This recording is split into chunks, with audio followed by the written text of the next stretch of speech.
Are you truly stepping into the role of leader in your own life the way you know you're meant to? What shifts would unlock your full potential? It's time to explore those answers with the host of Sacred Leadership, intuitive business coach Sherisse Alexander.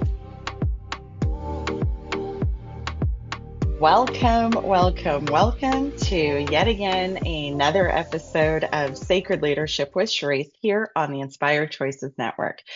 So today I am chatting about endings, and today the title is called Endings Part 2, but really this is a bit of a series because it's my firm belief that endings are a process. It's not, you might make them a decision, but there's a whole bunch of things that go along with that. So endings rarely finish when we decide they are over.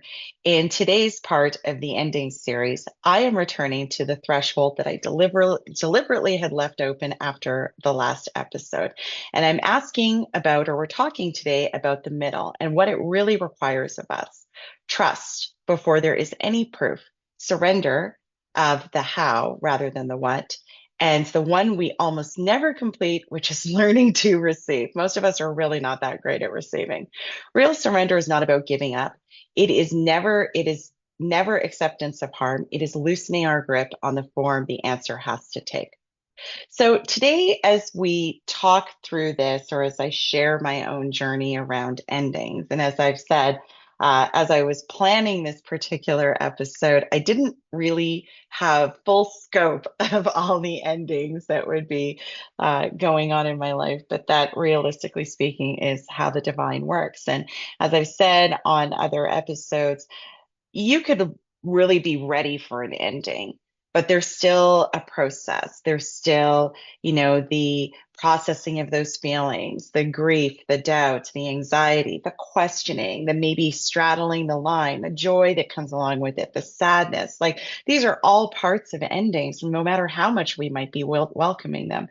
And today, what we're talking about are the things that or the space that we really need to move into in the middle, which is about trusting, which is about surrendering, and equally about receiving.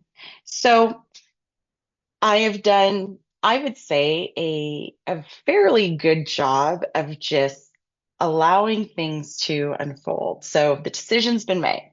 Okay, let's talk through the ending. The decision's been made. And there's a whole bunch of feelings that go on with what that decision is. And I'm somebody who really enjoys spending a lot of time in my mind. And as such, I do question myself a lot. So the piece that was held at the end of the last show was the piece around it's okay to be sad about an ending, but equally relieved. And that might bring about a whole bunch of questions. And today, as I even think about it, or as I begin to continue to move through this process, I think where I find myself now is moving into the space and place of acceptance and not maybe feeling so bad about an ending, but more just kind of being like, no, this journey is actually meant to be joyful. It's meant to be fulfilling. It's meant to be lived with just full zest in life. And if something you're doing, a job you're working, a relationship you're in, a house that you're living in, any of these things are not present, to me, that's a key indicator that something needs to be changed. And endings don't necessarily mean that it has to be completely over. It could just be an end to a way of being. And sometimes that's just simply a small refinement. So as I move through this process, some of the questions that I'm asking myself is, what is the thing that I'm perhaps still not saying?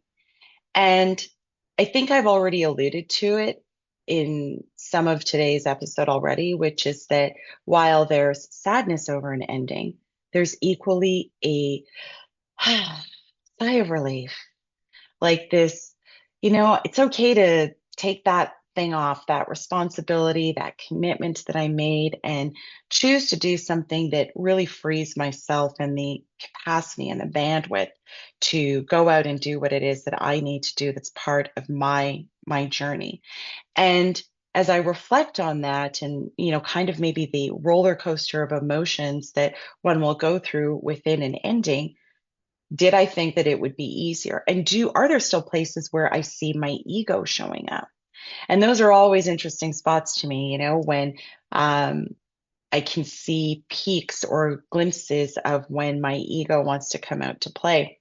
And I take those opportunities to like really ask myself more questions. And of course, the first one is it's like, okay, so that was interesting. Why? What was I really thinking within that? Or what was I really feeling within that? And, when we're moving into an ending, we all usually have an idea of how that's going to go. But then ultimately, what ends up happening is we um, move into a place and space of just acceptance for whatever unfolds as we are moving through that ending. And so for me, I think that as I process the emotions that are coming up with this ending, I'm finding that it's actually easier than I thought it would be. I think I was actually bracing myself for it to be really difficult and really painful. And that's not to say that there haven't been moments where those emotions have come up, but I find that once I begin to like release the grip on what the experience and the control, really more than anything else, once I start to release the control on what the experience is looking like, it feels like I'm really more in a space and place of being in flow with what the this process is looking like. And with that, I asked myself additionally, what was the piece that I have consciously or unconsciously put down or moved away from? And I just said it, control.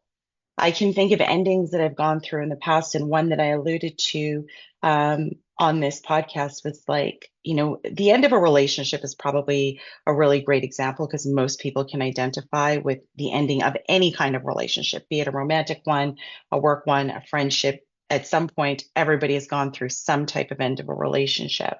But the idea was that I can't really control how someone else is going to show up in that experience. The only thing that I can do is manage myself within that. And I think that the thing that I learned how to let go of was that idea around control. I'm not really concerning myself with the other people in the process of endings. I'm really just making sure that I stay heart centered, that I stay in love with it, that I do not allow myself to be pulled into emotions of fear, anxiety, doubt. And it's not like they don't come up. I observe them. When they come up, I go something like, that's interesting. I wonder why I'm feeling like that about that right now, but not getting pulled into it. And so that control piece is probably the biggest piece that I have learned to quietly set down, not feeling like if anything, I think, and this I think dawned on me early this morning, where I was just like, you know what? I am like really going to go out there and create exactly what it is that I am looking for myself. And so it was almost a feeling of magic that came over me within this, realizing that if I put down the idea of having to control somebody else's experience within this, it frees up a lot of bandwidth for me to redirect that energy fully towards myself and create whatever experience it is that I want. It's extremely empowering. In fact, this morning I woke up with a little spring in my step because it was just like this really wondrous realization. And it sounds silly, but at the same time, we all talk about it. But when it really, and again, these things are so subtle, they're so minute, they're such subtle shifts that really kind of change the entire experience. And so within that, I feel like because I have let go of the control, it really almost opens up a whole new world of possibilities and opportunities.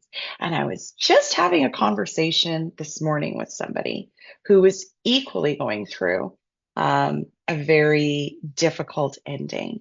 And I'd actually said to them, I said, I'm really quite proud of how you're like handling yourself within this because endings are difficult or can be difficult. They can be really challenging.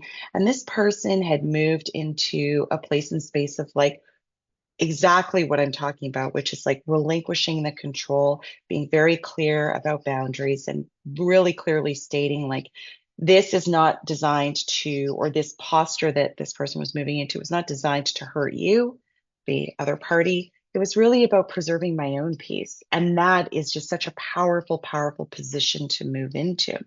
And I think that once we begin to identify these things within us, it really allows us to begin to move into things like trust, surrender, and receiving. So I guess the first part of this middle section of endings is identifying these things, right? Really learning how to soften a little bit, really doing a lot of introspection. A lot of the things that I talk about here are the things that have really helped me. I know that, talking is really great, and I love to talk. But at the same time, I feel like most of the answers, I'm certain actually, most of the answers that we seek are sitting right within me.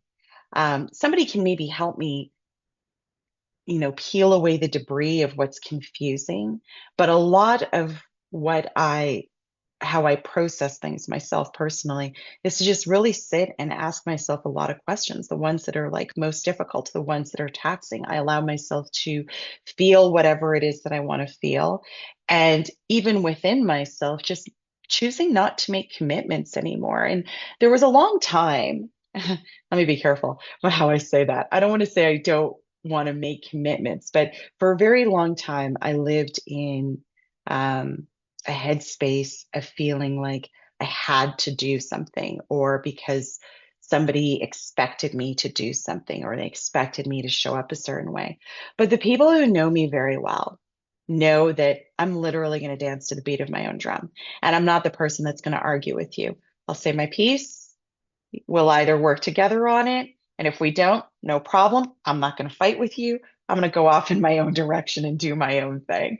So it's just such a new and empowering place to be in, where it's like I'm really finally finding this new inner level of strength and authenticity and courage, where it's just like exactly what I said. I'm not going to argue or justify the choices that I make for myself any longer, as I choose what still gets my bandwidth and doesn't. And so I would invite you to go through the same process if you find that you are moving through some type of ending in your life.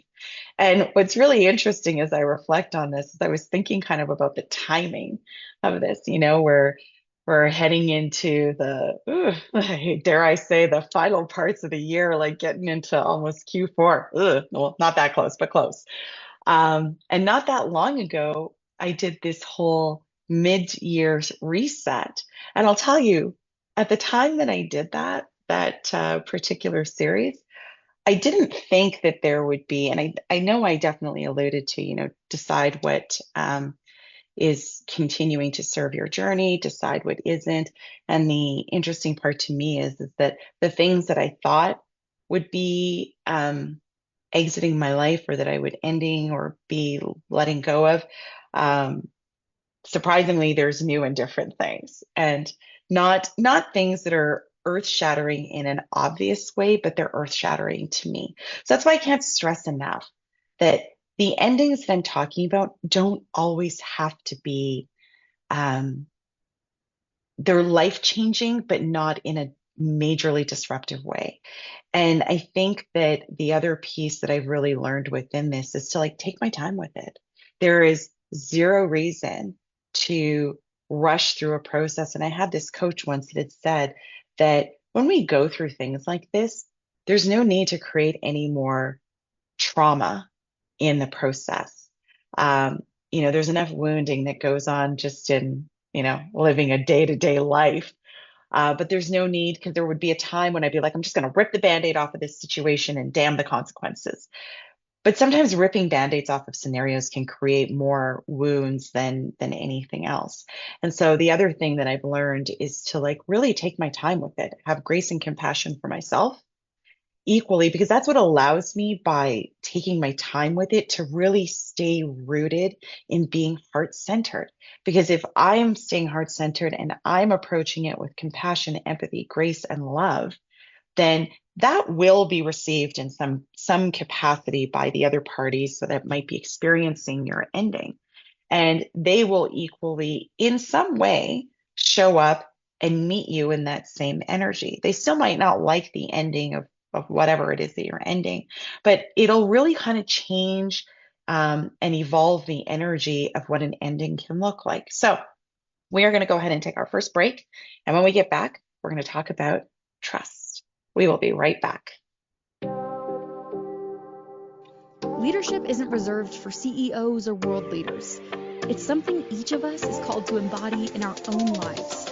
But how do you awaken that inner leader with clarity and confidence? On Sacred Leadership with intuitive business coach Sherisse Alexander, you'll discover powerful tools and spiritual insights to align your words, actions, and outcomes. Tune in every Wednesday at 11 a.m. Eastern, 10 Central, 9 Mountain, and 8 Pacific, right here on InspiredChoicesNetwork.com.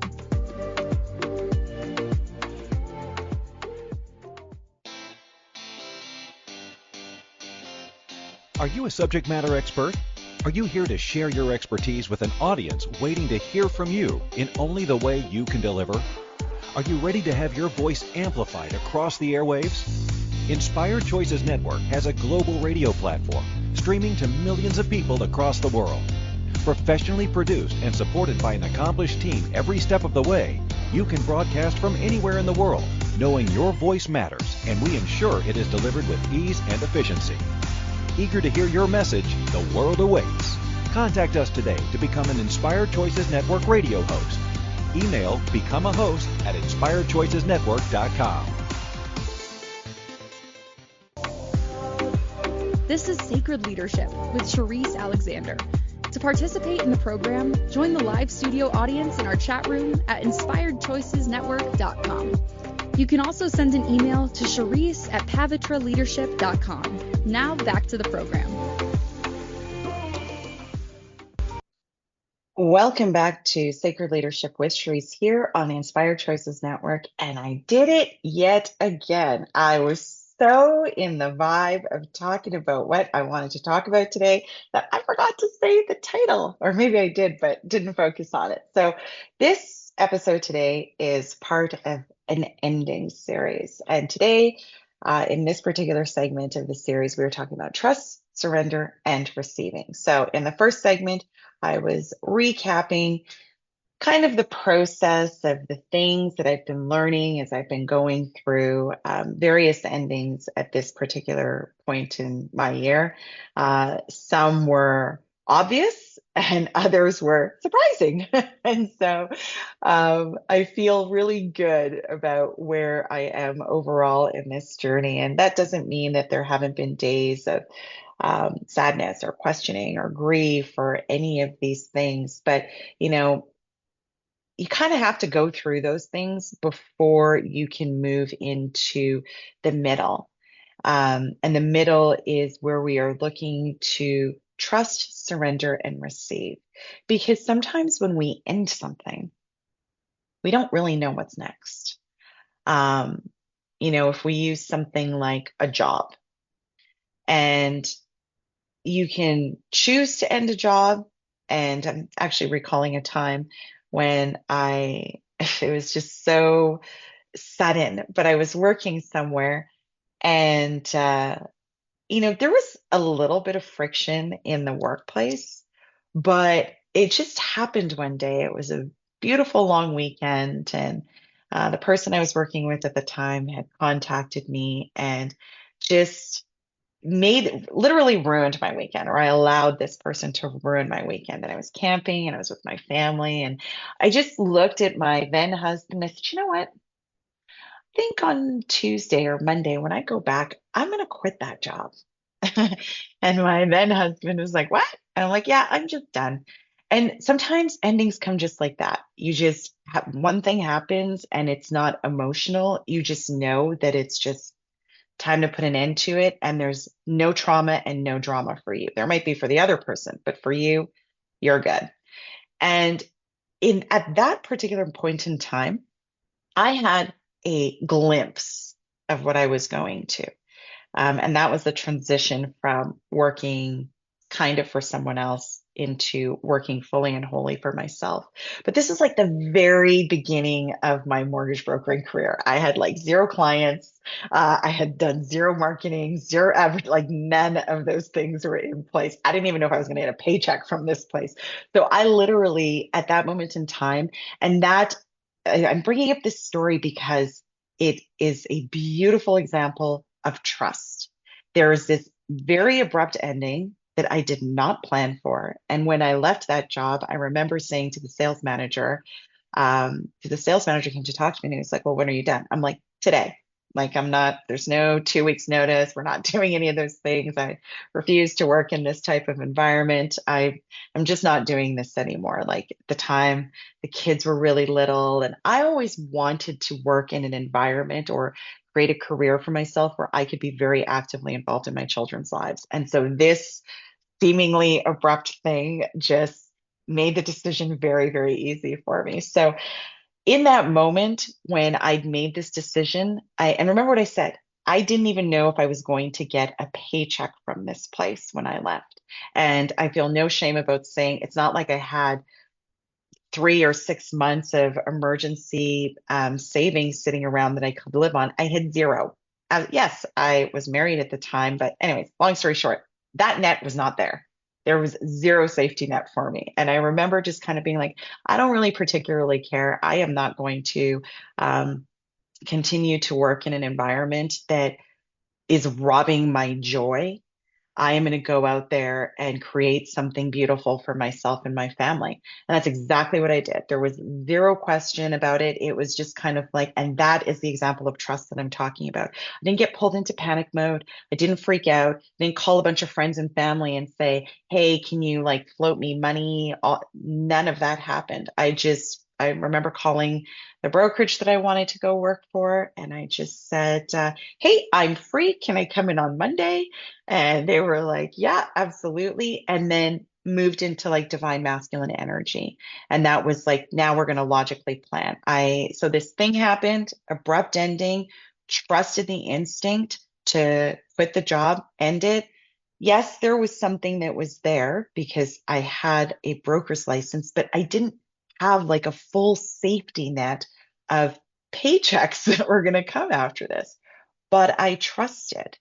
And so, what I would offer to you is that if you find yourself in this place right now, what are you being asked to trust that you have no evidence for? Like zero. And if we go back to me quitting this job, what I was trusting was that I was resourceful enough and good enough, not good enough, excellent at this type of environment that I was working in. And what I mean when I say that is like consumer credit and that kind of thing, that I was going to be just fine. So you could say that I was actually trusting that the clients would come, that I would make as much money as I needed at any point in time. And back then it was, I wasn't really questioning things in the same way. But again, so the question that I would ask you is if you find yourself going through an ending right now, what is it that you need to trust right now that you can't see? And within that, the other piece about trust is like, this is where that flow state really needs to come in.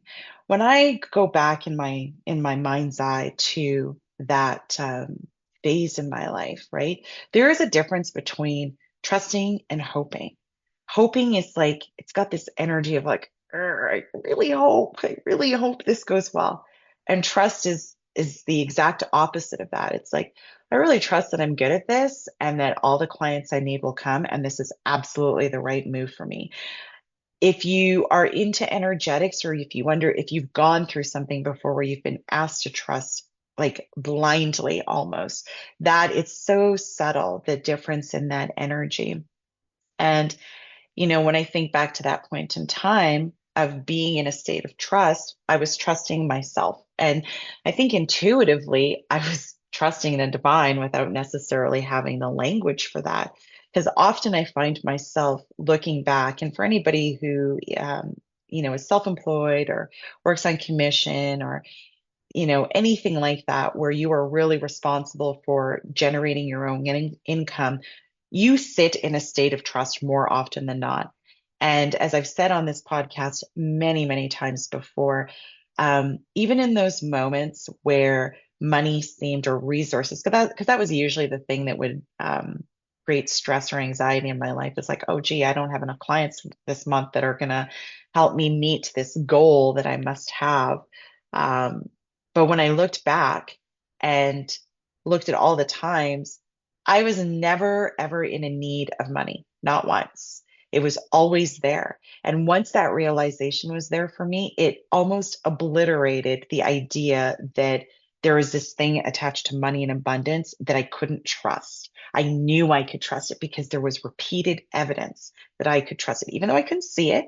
And even though I didn't necessarily know where the deal or the client or the money was going to come from, the resources, I just was able to move into a space and place of just, I'm not going to worry about it.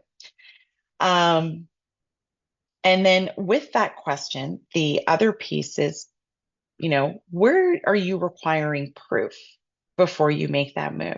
So if we go back to the trust piece, or sit in the trust piece and asking about what you need to trust right now, with me choosing to quit this job, I could have easily said, and I think back then I actually did have a plan where I was like, okay, I might transition out of this existing job when I meet this consistent threshold of income from this brokering or whatever.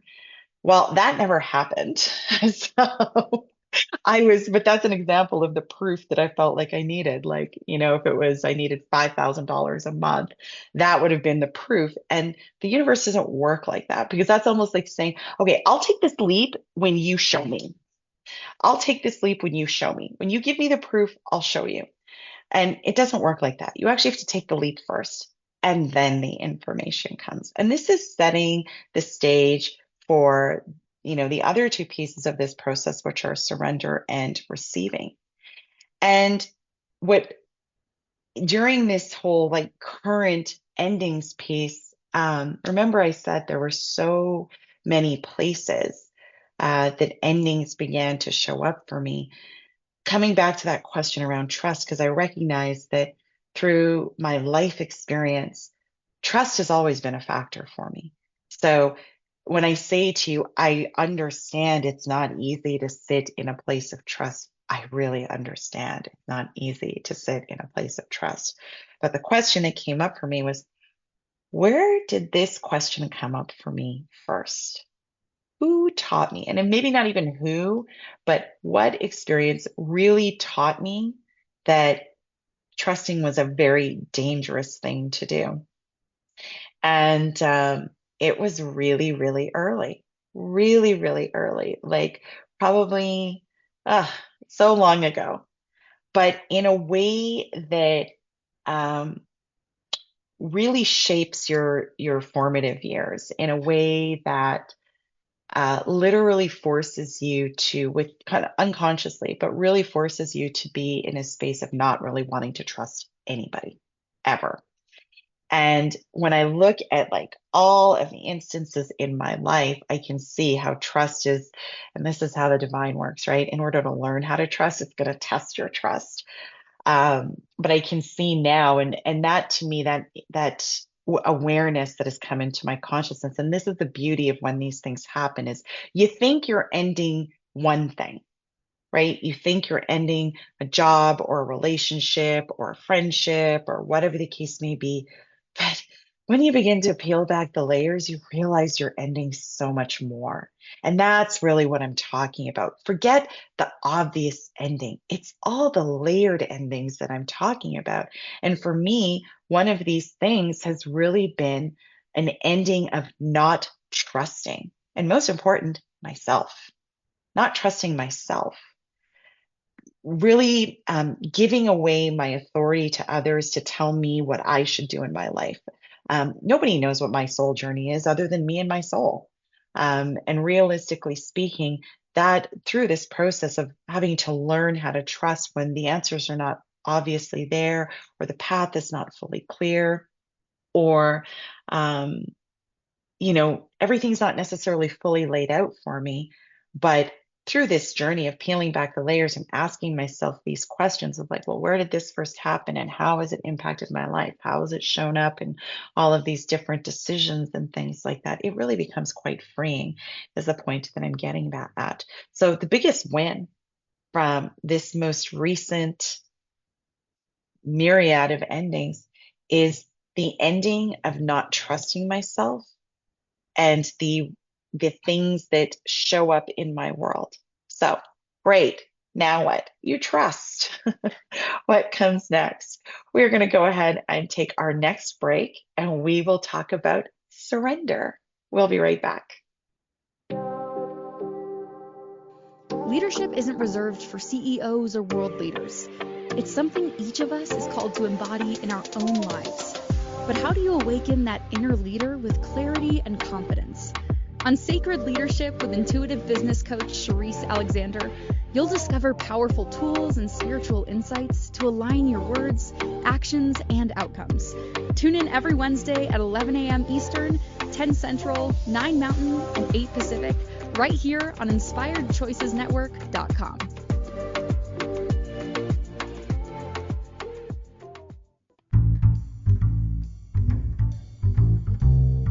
How wonderful would it be to carry your favorite Inspired Choices Network host with you throughout your day? Well, now you can. Inspired Choices Network now has its very own mobile app. Our free app offers live streaming shows, along with thousands of podcasts and TV episodes. Our shows cover a wide variety of topics. Whether you're waking up with us, carrying us through the day, and taking us to bed with you, we're always here for you to enjoy. We're easy to find. Just search for Inspired Choices Network in the Apple App Store or Google Play Store. This is Sacred Leadership with Sherisse Alexander. To participate in the program, join the live studio audience in our chat room at InspiredChoicesNetwork.com. You can also send an email to Sherisse@pavitraleadership.com. Now back to the program. Welcome back to Sacred Leadership here with Sherisse on the Inspired Choices Network, where today we are continuing the series on endings, and we are talking about trust, surrender, and receiving. So in the previous segments, I have been recapping various endings, right? The ones that are obvious, the ones that are not so obvious, and how we can begin to move through a very, I'd say, somewhat structured approach to begin to have clarity when the ending comes abruptly and we don't know what's next. And the example that I'm using in today's episode was the ending of a career a while ago. Geez, now that I think about it, almost 20 years ago, really dating myself. But how in that moment, when the ending was abrupt and unexpected, that I almost without effort had managed. I didn't even know what I was doing, to be honest with you. I just knew that I was not going to stay in that particular environment anymore. But how I was able to trust more than anything else, without evidence, myself. And once we trust, we move into surrender. And sometimes that word surrender is one that a lot of people get confused with what the meaning is. Surrender is not giving up. Surrender is not becoming a passive participant in your life. Surrender is, in my mind, energetic. And we all know the energy of desperately holding on to something. You can even make it look like you're not, but there's an energy of gripping something for fear of the unknown. And the surrender I'm talking about is literally just kind of being like, okay, I release my grip on this. And you might be asking, like, well, what grip? The outcome, the how, all the things that might not be in the best and highest alignment of all the parties that are involved in whatever the situation is. So if we use the job as an example, So I was so solid in my decision of what that was going to look like. But let's just imagine for a moment that I was gripping onto this job and for fear of not having a paycheck, which is a super valid fear. Like, this is not me by any stretch of the imagination. Say, go quit your job and don't have something else to go to. I am simply sharing my experience and my choice. That's it. But let's just imagine for a moment that I was like gripping onto this job that was clearly not making me happy, draining my joy, and not bringing me peace because I was scared that I would be, destitute. That would eventually, and it was already showing, like the environment was already showing me that it was out of alignment with who I was. But if I was just continuing to do it, all the universe does is just turns up the volume on those kinds of things, like just makes it louder and louder and louder and more uncomfortable until you finally go, you know what? I release, I surrender. I am not, this is clearly not for me. And it's when there's a real misalignment, a real incoherence, when it is, to me, the sign is when it is draining your joy. That is, and I mean on a regular, consistent basis. And when I always talk about mortgage brokering, in terms of being the thing that I can say would literally get me up out of, like, there was a fire in my belly. I would dream about deals. It was the first time that I'd ever done something where I was in love with it, like in love with a career, and that I was in love with brokering. So you can imagine how I felt when I was just like, I'm not in love with this thing anymore. It was really disappointing, if I'm honest with you. But all kinds of endings, right? Jobs are easy to talk about. But what I realized is that even then, like, I wasn't really, I wasn't in this place of like gripping it intensely because I was able to let it go. And once I was able to let it go and just go with the flow, then it allowed the space for other things to come in. And somewhere along the way, and I think it's really societally, because the question that emerges is like, well, where did I learn this idea that this word surrender means that I'm somehow losing? How am I losing within this? And I think that if we all really take a real objective, large step back and just kind of look at the world and just what's on social media, what's in media, what's generally out there. Sure, there might be more talk about surrender, release, go with the flow today. 20 years ago, there was not. 20 years ago, it was like, no, just grin and bear it and, just do it, like things like that. And you can hear the energy, like, go watch the commercials if you don't believe me. But everything was about like this never let go energy, like just hold on to it forever and ever and ever, choke the energy out of it.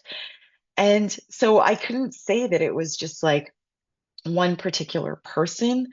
I think it's just conditioning, that we are all conditioned in some way, shape, or form to like never let something go, never surrender, force it. And no offense. So, men, if you hear this, do not be offended, but that is real divine masculine energy. I'm going to will it to death. And the world doesn't need any more of that.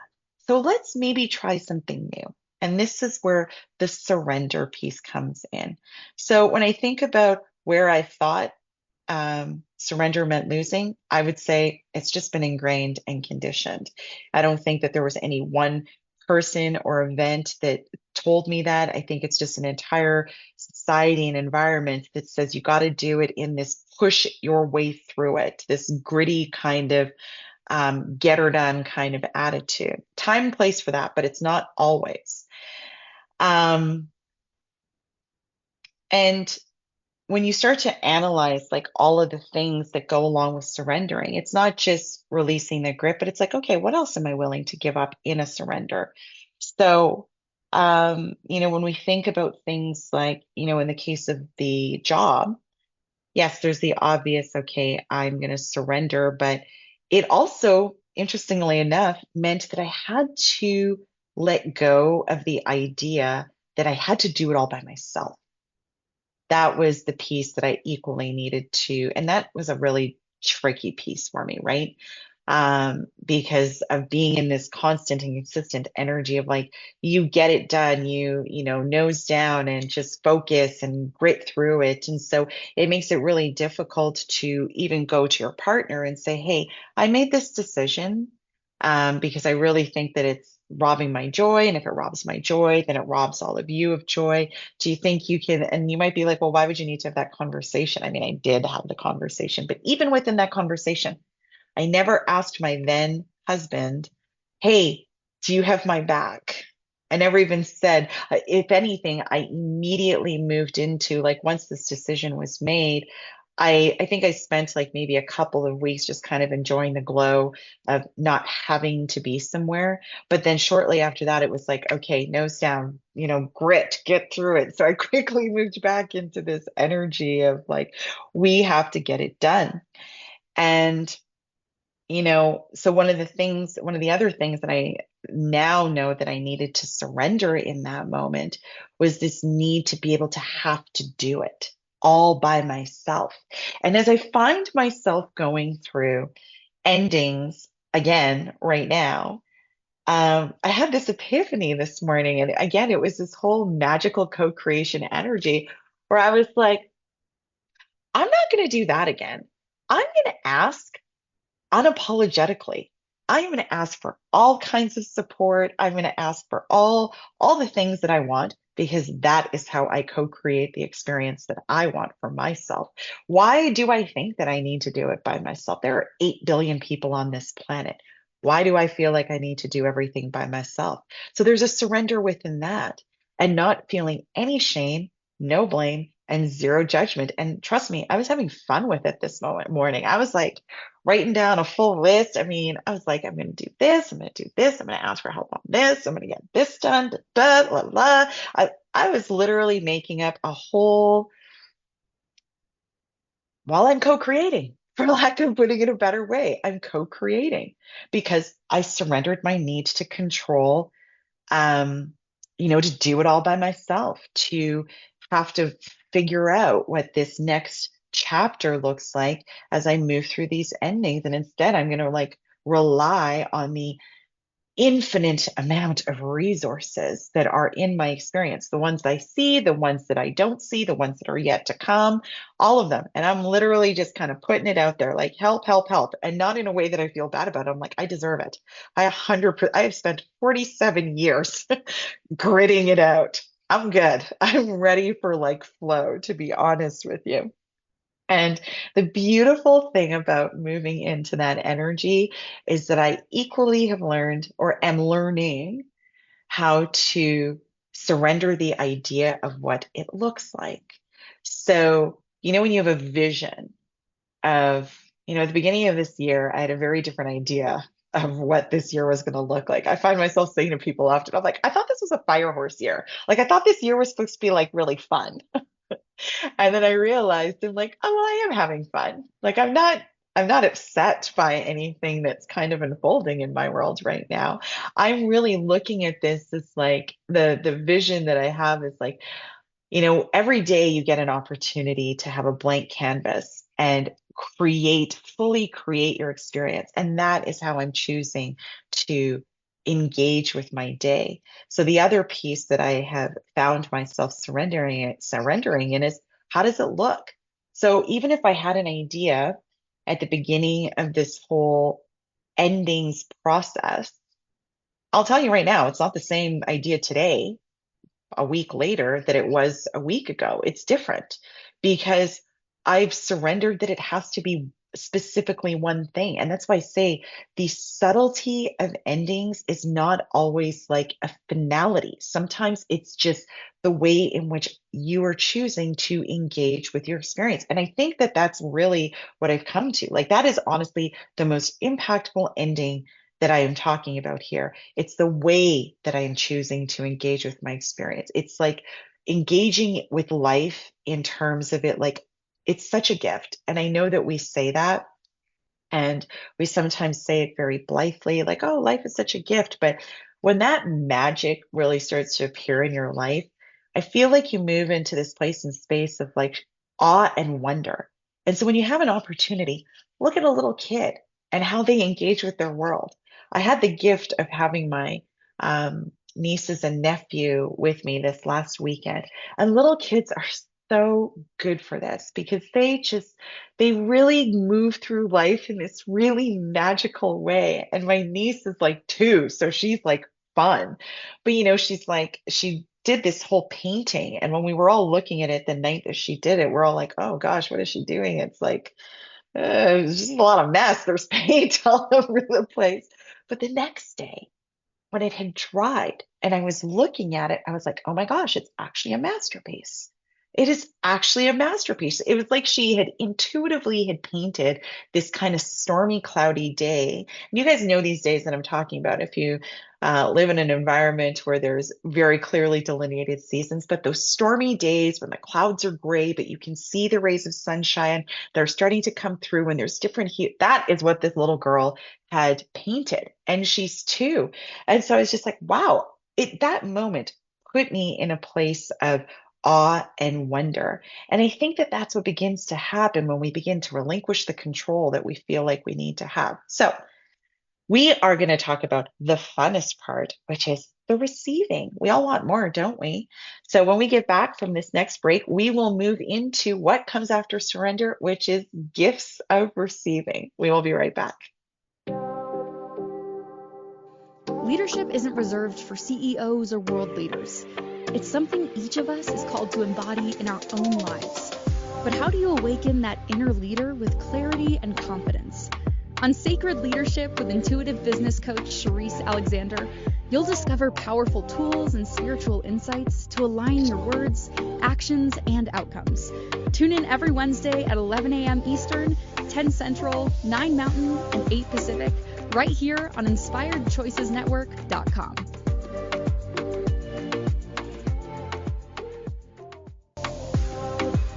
This is Sacred Leadership with Sherisse Alexander. To participate in the program, join the live studio audience in our chat room at InspiredChoicesNetwork.com. You can also send an email to Sherisse@pavitraleadership.com. Now back to the program. Welcome back to Sacred Leadership with Sherisse here on the Inspired Choices Network. If you are enjoying today's episode and really everything on this particular show, please go find me. Well, give me a 5-star review on your favorite listening platform. But today, what I'm talking about is endings, and the part of endings that I don't know that we all necessarily really drill down to. And those pieces are trust, surrender, and receiving. So in the previous segment today, I talked about kind of the heavier piece and the peeling back of the layers and the debris that needs to be kind of cleared out to like make way for what's next. And I clearly said, even a week or 10 days ago, whenever I was kind of planning for this episode and talking about endings, I wasn't really fully cognizant of what those endings would be. And it's been truthfully a very enlightening experience.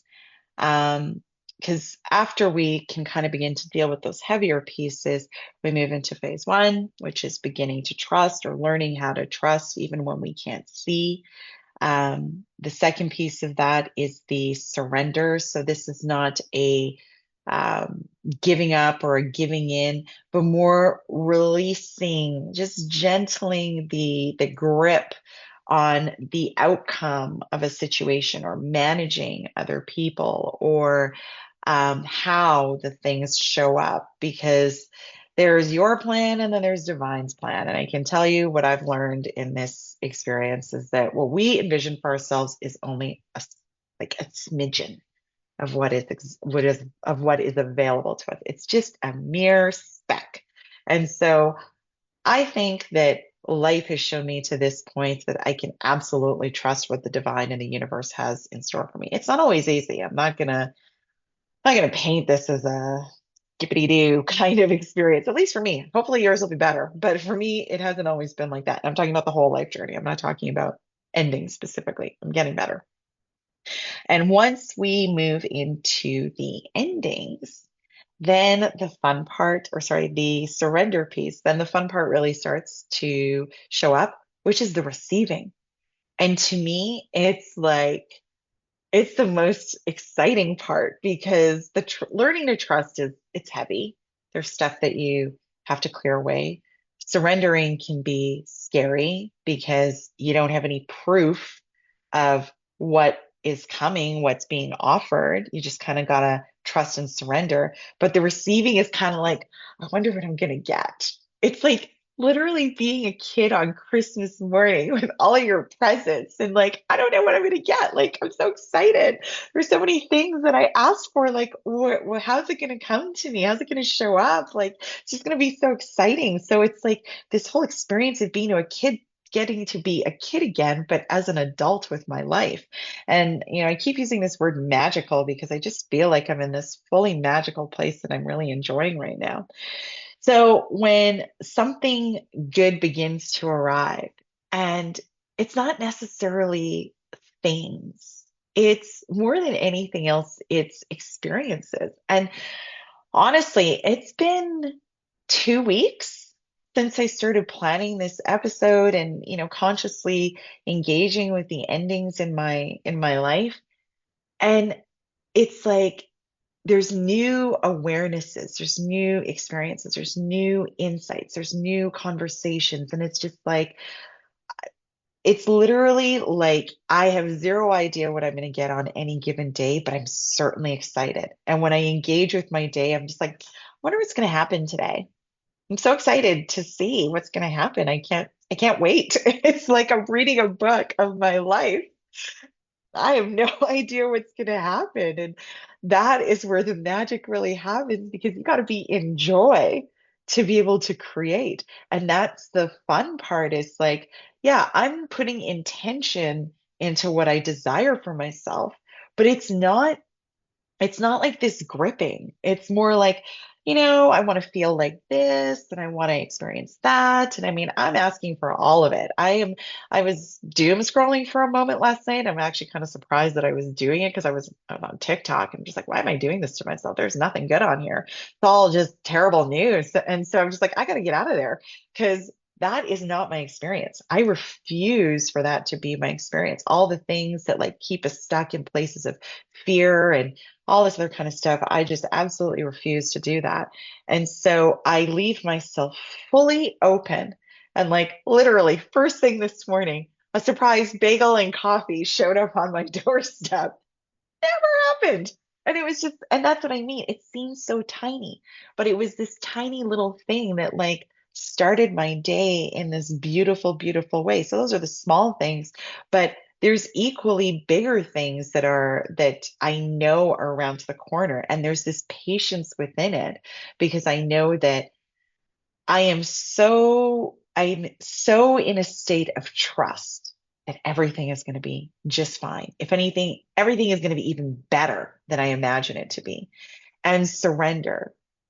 Hey man, you take the wheel because, sometimes the choices I make without connecting with my higher self, they're not always the best choices. So this is the part where if you really lean into it and love the experience, you might be saying to yourself, well, how do I even do that? To me, the answer is really simple. Follow the things that light you up. Follow the things that make you smile. Follow the things that bring you joy. And when you're in that state, whenever you find yourself in that state, write it down. Use your phone and like set an intention for something because those states, believe it or not, are incredibly powerful when you are beginning to co-create the life that you want for yourself after an ending has emerged in your life. And so use the energy. Right now, there's like so many things that are coming apart and breaking down, not in just in your life, but like if we think about it on a much bigger scale, don't allow yourself to be pulled into that. Don't allow yourself to sit in a state of doom and fear. Like those are very constrictive types of energy. It's very difficult to create from that place and space. So go out today and ask yourself, even if you're not sure, just ask yourself in a moment, what is it that I need for myself today? And go out there and do it. So thank you for joining me today. And until next time, take care of yourselves. Thank you for listening to the Sacred Leadership Show. Sherisse returns Wednesday at 11 a.m. Eastern, 10 Central, 9 Mountain, and 8 Pacific on the InspiredChoicesNetwork.com. Until then, continue taking small steps today to be a leader in your life for the collective.